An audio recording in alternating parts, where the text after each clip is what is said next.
Good afternoon, ma'am. I'm your nurse for today, Tisha Claire Salang. May I know your name, ma'am? Kara. So, hi, Ma'am Cara. How are you feeling right now? I am fine. Thank you for asking. So, I have a task for you. I will teach you some breathing techniques to follow, as this can be very helpful for you to clear out your lungs. Is it okay for you, ma'am? Yes. So first is the pursed lip breathing. All you have to do, ma'am, is to breathe in, hold it for 3 seconds, and exhale it through your lips, like this. Now it's your turn, ma'am, but repeat it for 3 times.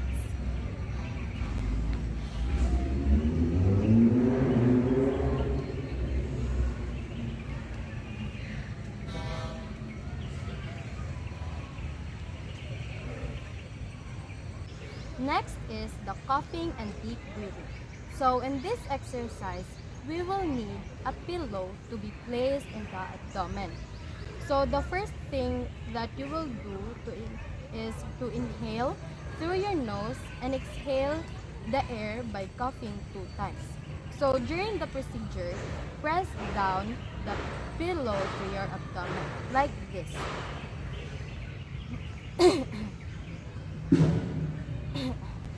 Your turn, ma'am, but repeat it 3 times.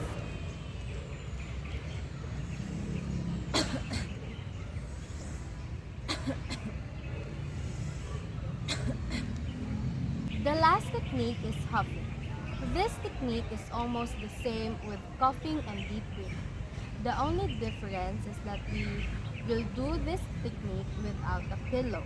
So let us do the same thing by inhaling through the nose with our hands pressed down to our stomach, and we should use our mouth in exhaling, squeezing out all the air that we breathe in, like this.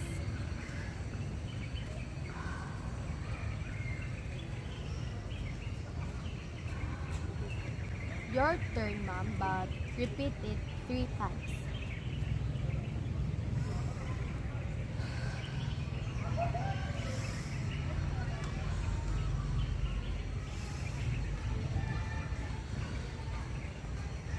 That would be all for today. Thank you for so much for your cooperation, and I hope you learned something.